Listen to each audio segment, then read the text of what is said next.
आज हम बात करते हैं बायोमैकेनिक्स ऑफ फ्रैक्चर स्टेबलाइजेशन की। इसमें हम देखेंगे फिक्सेशन डिवाइसेस एंड मेथड्स। जो डिवाइसेस हैं फिर जो फिक्सेशन डिवाइसेस हैं उनमें वायर्स हैं, स्टेपल्स हैं, पिन्स हैं, प्लेट्स हैं, स्क्रूज हैं। ये मोस्ट कॉमन इम्प्लांट डिवाइसेस हैं जो जिसको हम यूज़ करके अचीव करते हैं फ्रैक्चर फिक्सेशन। ये यूजुअली मेडअप होती हैं स्टेनलेस स्टील्स जिस 3160L और समटाइम टेंटेनियम अलॉय से मिलकर बनी होती है। T1C4 टू A4V होती हैं और इसके साथ जो है ये ओरिजिनली कोबाल्ट क्रोमियम अलॉय से बनी होती है। इनमें जो ईच मेटल है उनके एडवांटेज भी होते हैं, डिसएडवांटेजेस भी होते हैं, क्योंकि डिपेंड कर रहा होता है ये किस पे स्ट्रेंथ उनकी कैसी है, मॉडुलस यानी स्टिफनेस उनकी कहती है, क्रोजन रेजिस्टेंस कैसी है, ईज़ ऑफ इमेजिंग कैसी है, यानी कि वो जो MRI है कैट स्कैन है उसमें जो है वो इजीली विजुअलाइज हो रही है या नहीं। इस तरह देर इज़ यहाँ पे there is sometime there is a race होता है between the healing of the bone and the fracture, क्योंकि ये ज़्यादातर होता है फ्रीक ऑफ द डिवाइसेस से, क्योंकि दिस इज़ अ करंट अभी आजकल जो करंट इंटरेस्ट है वो ये है कि clinical application of biodegradable polymers हैं जैसे पॉलीलैक्टिक एसिड्स, ये जो है यूज़ हो रही हैं क्योंकि ये पॉलीमर जो है मोर फ्लेक्सिबल होते हैं देन द मेटल्स में, और इनमें they would great load bearing होती है with by the healing fracture. और बायोडिग्रेडेबल मटेरियल जो है do not have been removed in a secondary operation and their mechanical जो प्रॉपर्टीज हैं वो ग्रेजुअल डिक्रीज हो रही होती हैं with the time, thus avoiding the stress shielding, और वो अवॉइड कर रही होती है स्ट्रेस शील्डिंग को। ठीक है, देन है हमारे पास हाउवर इनकी जो मैकेनिकल स्ट्रेंथ जो है मच लेस होगी then that of the metal से, और some of the degradation product जो है वो have show the on toward the biological response की तरफ जो है वो गैर मामूली जो है वो रिस्पांस दे रही होती है। देन हमारे पास वायर फिक्सेशन सॉलिड और केबल। वायर फिक्सेशन जो है वो यूज़ कर रहे होते हैं एज अ सकलेज के तौर पे या फिर बोन स्विचर के तौर पे। इसकी दो मोस्ट कॉमन एप्लीकेशंस हैं। इन बोथ केसेस में मल्टीपल वायर जो है रिक्वायर्ड होती हैं ताकि प्रोवाइड किया जाए स्टेबल और 3 डायमेंशन फिक्सेशन को अचीव किया जाए। अब this required achieving the equal tension during the tightening,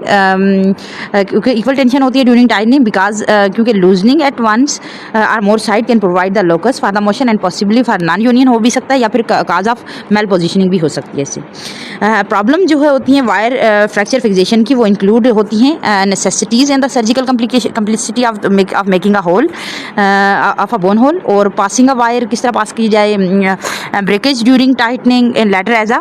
result of fatigue यानी साइक्लिक लोडिंग के बाद जो है वो फटीग में चली जा सकती हैं, कट थ्रू द बोन जो है वो हो सकती है। ये जो है हमारे पास ये इसकी जो प्रॉब्लम्स थी फ्रैक्चर फिक्सेशन की, फॉर अगर सर्कुलेज अगर कोई अप्लाई कर रहा है एप्लीकेशन सर्कुलेज एप्लीकेशन में देयर इज कंसर्न अबाउट, क्योंकि यहाँ पे कंसर्न क्या होती है वो कंप्रोमाइज़ हो रही होती है पेरियोस्टियल ब्लड सप्लाई एंड उसकी वजह से resulting in increase the healing time जो है वो इंक्रीज हो रहा होता है रिक्वायर्ड जो, क्योंकि healing time periosteal blood reduce होगा उसकी वजह से जो है हीलिंग टाइम इंक्रीज हो जाता है ना, क्योंकि रिवेस्कुलाइजेशन की रिक्वायरमेंट होती है, रिवेस्कुलाइजेशन होगी तभी तो ब्लड सप्लाई जाएगा। देन है नेक्स्ट हमारे पास है सम रिसेंट जो डेवलपमेंट है आर द टेंशनिंग और twisting of instrument and the use of cramping system जो है वो यूज़ हुआ ताकि अवॉइड किया जाए इन प्रॉब्लम्स को with twisting in not time को ट्विस्ट करने में या नॉट करने टाइम करने में जो प्रॉब्लम होती है उनको अवॉइड किया जाए। There are also new oriented polymers जो हैं जैसे स्पेक्ट्रा है जो वो स्ट्रेच नहीं हो रहे होते in the some degree of traditional switcher, जिस तरह ट्रेडिशनल जो स्विचर मटेरियल उसी तरह जो है वो। देन स्विचर जो है वो can be used with a switcher anchor system के साथ जो है वो यूज़ हो रहे होते हैं जो ताकि वो अटैच हों सॉफ्ट टिश्यू के साथ और एलिमिनेट करें difficulty of looping of switcher को लूपिंग होने से बचाएं दो through the bone and the switcher abortion against the bone से जो है वो रिमूव किया ताकि डिफिकल्टी जो हो रही है एबर्शन अगेंस्ट द बोन वो उसको एलिमिनेट किया जाए। देन हमारे पास स्टेपल जो है ये जो है एलांग तो इतनी ज़्यादा सफिशिएंट मैकेनिकल स्टेबिलिटी नहीं प्रोवाइड कर रहे होते फॉर परमानेंट फिक्सेशन के लिए, एंड इनके जो there often use for pre drilling hole उनकी यूज़ इनके लिए जो है प्री ड्रिलिंग होल जो हैं वो रिक्वायर्ड होते हैं ताकि फॉर द स्टेपल लेग्स के लिए ताकि वो उनको पेनिट्रेट किया जाए। न्यूमेटिक डिवाइसेस स्टेपल जो हैं वो यूज़ हो रहे हैं ताकि रैपिडली ट्रैक किया जाए फ्रेगमेंट को prior to a more rigid fixation के, बट इसमें नीड होती है careful control of insertion of driving force की ताकि जो prevent the untoward damage of the bone को प्रिवेंट किया जाए। सम स्टेबल डिज़ाइन जो है हैव बीन डेवलप दैट, क्योंकि इस तरह के डेवलप हुए हैं that can affect the compression during the insertion, such as the stable fabrication from the nitinol जो हैं एलॉय जो हैं वो इस तरह के स्टेबल जो हैं वो जैसे नेटोल के हैं वो ये एलॉय जो होते हैं वो क्या कर रहे होते हैं, चेंज करते हैं शेप, जब हीटेड होते हैं तो होता बॉडी टेम्परेचर के साथ वो शेप जो है चेंज हो रही होती है उनमें। नेक्स्ट है हमारे पास कशनर वायर्स। कशनर वायर जो हैं के वायर्स भी कहते हैं इनको, ये नॉर्मली यूज़ होती हैं ताकि होल्ड करके रखें फ्रेगमेंट्स को of the bone prior to the rigid fixation और for percutaneous spinning of the small bone fractures को, बट इन जनरल दे यहाँ पे there is lack of significant sufficient mechanical stability होती है for their use as a primary fixation in weight bearing bones में। ठीक है, ये जो है हमें फ्रेगमेंट होल्ड करने के लिए pre of the bone pre rigid direction के लिए यूज़ हो रहे होते हैं, प्री क्यूटेनियस स्पिनिंग के लिए यूज़ होते हैं फॉर स्मॉल बोन फ्रैक्चर में लेकिन इन जनरल इनमें lack of sufficient mechanical stability होती है फॉर देयर यूजेज में के लिए और as a primary fixation of bone जो वेट बेरिंग बोन है उनके लिए। इतनी ज़्यादा इनमें नहीं होती ना कि वो इनको जो वेट बेरिंग बोन्स हैं उनको फिक्स कर सकें। एटलीस्ट 2 वायर जो हैं वो यूज़ कर रहे होते हैं, इसके यूज़ होती हैं for the each bone fragment के लिए और they should not be inserted in parallel manner to prevent the positioning of the bone fragment along the wires. ठीक है, और थ्रेड पिन जो हैं वो यूज़ होती हैं तो ताकि प्रोवाइड किया जाए एडिशनल स्टेबिलिटी बिकॉज दे क्योंकि उसकी वजह से मिनिमाइज होगा sliding of the bone fragment, but their removal जो है थोड़ा सा मुश्किल होता है। ओकेजनली जो पिनिंग जो यूज़ कर रहे होते हैं the combination of stretcher loop और स्ट्रेचर लूप के साथ भी कर रहे होते हैं और tightening around the pin and through the loop in the pins से भी यूज़ कर रहे होते हैं और दिस टेंशन बेंड टेक्निक जो है ये प्रोवाइड कर रही होती है significant increase the mechanical stability of the fixation. ठीक है, इस टेक्निक्स में जो है थोड़ी सी स्टेबिलिटी जो है आ रही होती है। ये आप देख रहे हो कि वायर्स यहाँ पे जो है a tension band wiring of two K wires, ये देखो tension band with wire loop है ये बनाया हुआ है और ये पिन जो है आर नॉट पैरेलल नहीं है। ये tension band wiring of 2 K wires और tightening the wire loop apply the compression of the fixation K wire are inserted in the skewed configuration for the stability. अच्छा, ये था हमारे पास के वायर्स की। नेक्स्ट है हमारे पास स्क्रूज। स्क्रू जो हैं 2 बेसिक टाइप ऑफ स्क्रू जो हैं और कॉर्टिकल कैंसिलस और इनको डिस्टिंग्विश कर रहे होते हैं बाय देयर थ्रेड डिज़ाइन से कि कॉर्टिकल में कौन सा थ्रेड डिज़ाइन होता है और कैंसिलस में किस तरह का थ्रेड डिज़ाइन होता है। उससे कैंसिलस स्क्रू जो होता है उनमें ग्रेटर डिस्टेंस होता है बिटवीन एडजेसेंट थ्रेड या पिच के दरमियान और the ratio of outer thread and thread diameter और बॉडी डायमीटर जो है उनमें रेशियो जो होता है ज़्यादा होता है। ये हम देख लेते हैं इमेज में। ये आपके पास जो है cortical cancellous and cancellous leg जो है स्क्रू दिए हुए हैं। ये हमारे पास कॉर्टिकल बोन के लिए है, ये कैंसिलस लेग के लिए, ये कॉर्टिकल बोन के लिए स्क्रू है। इसके साथ जो हम इसकी थ्रेड की बात कर रहे थे तो वो ये थ्रेड्स हैं। ये हमारे पास जो है स्क्रू है, जो इस किस्म का स्क्रू है जो इंसर्ट हुआ हुआ है बोन के अंदर। ये बोन है, आपको ब्लू में नज़र आ रही है। अब ये जो आप देख रहे हो ये थ्रेड है, पिच थ्रेड पिच है स्क्रू की और ये जो है यहाँ से लेके यहाँ तक जो है ये स्क्रू जो है किस में है, बोन के अंदर है। और इसके साथ जो आप देख रहे हो ये हमारे पास रूट डायमीटर है। ये इतना जो हमारे पास होता है ये रूट डायमीटर होता है किसमें, ये किसका, ये स्क्रू का। और ये होता है आउटर डायमीटर, यहाँ से लेके ये आउटर थ्रेड डायमीटर है स्क्रू का। ठीक है, अब हम आगे देख लेते हैं जो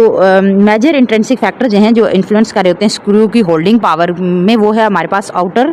पहला है आउटर थ्रेड डायमीटर, सेकंड है थ्रेड कॉन्फ़िगरेशन, थर्ड है हमारे पास थ्रेड लेंथ। यानी ये 3 हैं, outer thread diameter, thread configuration, thread length. ये 3 जो है इंट्रिंसिक फैक्टर्स हैं। इसके साथ जो है हमारे पास एक्सट्रिंसिक फैक्टर जो हैं वो हमारे पास बोन की क्वालिटी, किस टाइप की बोन है, कि बोन की क्वालिटी क्या है, पुअर है, गुड है, बोन की टाइप कौन सी है, 2 और 3, स्क्रू के स्क्रू इंसर्शन ओरिएंटेशन कि किस तरह हमने किस ओरिएंटेशन में इंसर्ट किया हुआ, और ड्राइविंग टार्क किस टार्क के जरिए उसको ड्राइवन किया। ठीक है, तो ये हमारे पास 4 जो फैक्टर्स हैं। इनहेरेंट होल्डिंग पावर जो है स्क्रू की वो उसको हम डिटरमाइन कर रहे होते हैं is a function of outer thread का diameter times the length its thread और कॉन्टैक्ट विद द बोन। यानी कि power is equal to outer thread diameter multiply by length of thread contact with bone, जो length जो thread जो है contact with bone है उससे हम फाइंड कर रहे होते हैं। जब क्योंकि जब क्या होगा, दो या दो से ज़्यादा बोन, टू बोन फ्रैगमेंट जो है आपस में जो है वो टुगेदर होल्ड होंगे तो हम फाइंड कर रहे होते हैं होल्डिंग पावर। अच्छा, देन स्क्रू जो है वो कॉमनली यूज़ होते हैं लेग मोडालिटी में, इन विच उसमें क्या होता है, proximal portion of the screw जो है वो रिमेन फ्री होता है विद इन वन फ्रेगमेंट, एक फ्रेगमेंट में फ्री होता है। तो उसके लिए क्या करते हैं, क्योंकि वो क्यों हो रहा होता है, either by using the screw design having no proximal thread, जिसमें ऐसा डिज़ाइन यूज़ करें जिसमें प्रोक्सिमल थ्रेड नहीं है, या फिर इनलार्जमेंट हुई हुई है ऑफ द होल की इन द प्रोक्सिमल फ्रेगमेंट में, तो उसको क्या उसके लिए रिक्वायर्ड होता है कि हम क्या करें, यूज़ करें washer under the screw head for adequate support के लिए। ठीक है, क्योंकि अब है इंसर्शनल, इससे क्या होता है, सॉरी, अब है इंसर्शनल टार्क जो है वो डिटरमाइन करे होते हैं the force with which bone fragment are held together, कि वो इंसर्शनल टार्क जो है वो डिटरमाइन करे होते हैं कि होल्ड जो वो क्या है जो बोन फ्रैगमेंट है उनको हेल्ड करके रखे together, which in turn to create a friction that, उसकी वजह से वो फ्रिक्शन क्रिएट होगी जो प्रिवेंट करी होती हैं देयर मोशन, उनके मोशन को प्रिवेंट करी होती हैं। कंट्रोल ऑफ टार्क जो है वो इंपॉर्टेंट होता है ताकि प्रिवेंट किया जाए, किसको प्रिवेंट किया, stepping of the bone and screw head original failure को, स्क्रू हेड के ओरिजिनल फेलियर को प्रिवेंट किया जाए। देन हमारे पास, ये हमने देख लिया, देन हमारे पास प्री टैपिंग जो है वो ऑफ द स्क्रू जो है वो यूजली नेसेसरी नहीं होती और has been shown to have minimal effect on their holding ability, क्योंकि इसमें मिनिमल इफेक्ट कारी होती है होल्डिंग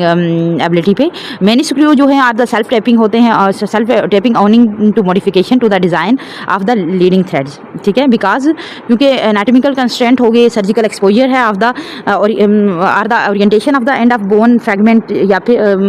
की वजह से स्क्रू जो है कि नॉट ऑलवेज जो है वो हम इंसर्ट नहीं कर रहे होते परपेंडिकुलर टू द फ्रैक्चर, हम नहीं कर रहे होते। इस दिस केस अगर हम परपेंडिकुलर नहीं कर रहे होते उससे क्या होता है, holding power of the screw जो है अगर हम परपेंडिकुलर इंसर्ट करेंगे तो holding power of the screw जो है वो डिक्रीज हो जाती है और the share component of holding force जो है वो क्रिएट होगी, उसकी वो क्या करेंगे, वो एक्ट कर रहे होते हैं ताकि डिस्टेबलाइज करे फ्रैक्चर अलाइनमेंट को। देन देयर आर यूजली हमारे पास 2 और मोर स्क्रू जो है रिक्वायर्ड होते हैं फॉर द स्टेबिलिटी के लिए, आल्दो 1 स्क्रू जो है वो सजेस्टेड होता है फॉर सम एप्लीकेशन के लिए, इफ़ अगर सुफिशिएंट इंटरफ्रैगमेंट अप्रोक्सीमेशन अगर मिल रही है, अगर हम अचीव कर रही है तो उससे क्या होता है, क्रिएट होता है adequate friction between the bone surface. जो क्वालिटी ऑफ बोन है वो भी डिटरमाइन कर रही होती है कि स्क्रू की होल्डिंग कैपेसिटी को, एबिलिटी को, कि कॉर्टिकल बोन जो है वो हमारे पास अप्रोक्सीमेटली 10 टाइम ग्रेटर स्ट्रांगर होती है देन द कैंसलस के। इस तरह thickness of cortex and the degree of osteopenia जो है बोन डेंसिटी जो है और 10 क्रिशियल होते हैं फॉर द फिक्सेशन स्ट्रेंथ के लिए, और इन्फ्लुएंस कर रहे होते हैं influence the number of screw required for the adequate supply, उस पर डिपेंड कर रहा होता है कि कितने नंबर ऑफ स्क्रू जो है वो रिक्वायर्ड होंगे स्टेबिलिटी के लिए। जब हम using the screw in a bicortical manner में हम अप्लाई कर रहे होते हैं, वो मैनर जो है एप्रिसिएबली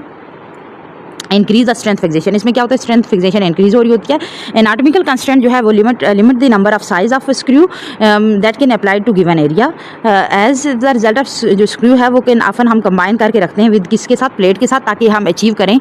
स्टेबिलिटी और इंक्रीज हो स्ट्रेंथ ऑफ फिक्सेशन, और ताकि इन्हांस हो दैट इन्हांस हो by the friction between the plate and bones. Then हम the optimal side of single plate application जो है वो होगी उस साइड पे हम अप्लाई करेंगे जिस साइड पे बोन पे सबसे ज़्यादा टेंशन हुई हुई है उस साइड पे। यूजली 2 बोन जो है अप्लाइड कर रहे होते हैं इस तरह, ताकि हम कभी कभी यूज़ कर रहे होते हैं ताकि बेटर फिक्सेशन अचीव हो, बेटर फिक्सेशन स्टेबिलिटी हो, और एज अ लोड डायरेक्शन जो है वैरी विद एक्टिविटी, क्योंकि जो वो वैरी करा होता है विद एक्टिविटी से। देन हमारे पास